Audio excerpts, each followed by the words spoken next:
Ms. Shamus, if you may, you indicate that the food supply is relatively safe, yet we've had 20 different outbreaks in the Salinas Valley in the last 10 years. How do you determine safe? Volume, outbreaks, deaths, illness? How do you determine it? Because we lose about 5,000 people a year to food poisoning. So where does it become safe and unsafe? What's the tipping point? We say that it's generally regarded as safe because of... I'm sorry, we got to get you a mic there. There. Here we go, that's better. Yes. We say that it's generally regarded as safe or considered safe based on the numbers that CDC report. Now, granted, any single death or hospitalization or sickness is one too many, but nevertheless, compared to other countries' food safety systems, we have to say that for the most part, we have a safe system. Nevertheless, as you pointed out, the number of incidences have been identified, and I think the problem becomes more and more complex as our food supply becomes more and more globalized. We've heard about some of the complicated networks here among retailers and distributors and producers, and I think it is a problem that we have to recognize as something that will be increasing in light of the demographics of this population. Well, we saw today we had 3 young children here who were sick. Now, nobody ever would have put it together that they had food poisoning but for either press reports or their parents. I would imagine with young children, and even with, I'm sure, older adults, that it's a viral infection and it'll pass, and they had food poisoning, maybe not to the point where they may need a kidney transplant, but a lot of it must be underreported. Yes, you're absolutely right. That is the case. For many people, you might go out for dinner, feel a little queasy a little later, and in a day or two you're feeling okay. Others may not recover quite as quickly, go to see their physician. Their physician may or may not go on to report it or diagnosis. So you are correct in that the tendency is to underreport these incidences. In preparation for this hearing, many of us were surprised to learn that other than baby formula, the FDA has no right to recall any product. But it seems like we recall toys and tires and everything else in this country. Is this a safety concern that they do not have a recall authority on food, the FDA? Did the GAO find that? We believe that it does heighten the risk that there will be increased sickness and increased death. What the other federal agencies have told us, such as the Consumer Product Safety Commission, the National Highway Traffic and Safety Administration, that for the most part, companies do cooperate. In other words, they do have a business incentive to try to ameliorate or fix the problem. Nevertheless, they've told us that they have had to exercise their recall authorities in certain cases. But also with that business interest, as we saw with the first panel, they talked about lack of notice, no one telling them if we would have known, we would have done it quicker. Somebody has to take the bull by the horns here and either recall or put out a warning or something that has the authority to back it up. Right. For example, the Consumer Product Safety Commission requires that within 24 hours, if a company suspects that one of the products is unsafe, it needs to report it to that agency. Within 24 hours of notice? Yes. For questioning, Mr. Whitfield.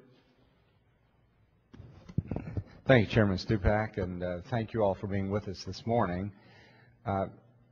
Ms. Shamus, you're with the GAO, and recently you all came out with your high-risk report on federal oversight of food supply.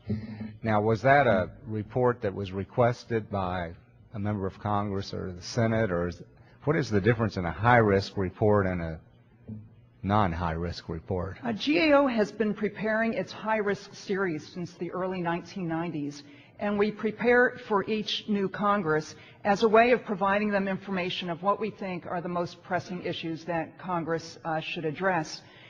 The high-risk series has evolved over the years, and at its outset, it was looking primarily at issues of fraud, waste, and abuse, and that's why you would see, for example, the Department of Defense contracting as an issue there. But over the years, we've recognized, and the list has evolved, so that we're looking at government systems, and that's why we thought that food safety, based on identified criteria that we have issued to federal agencies, we felt that food safety was an area that merited the high-risk designation. Okay, and how many high-risk designations did you all prepare for? this Congress?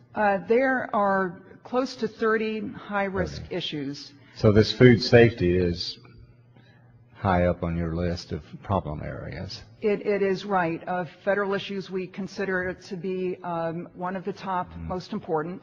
Now, I was a little bit shocked that you had indicated that FDA is responsible for 80% of the food supply and that USDA is responsible for 20%, but USDA receives 80% of the funding and FDA receives 20% of the funding. Yes.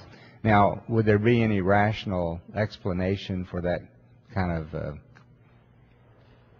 disparity? The federal food safety system has evolved over the years.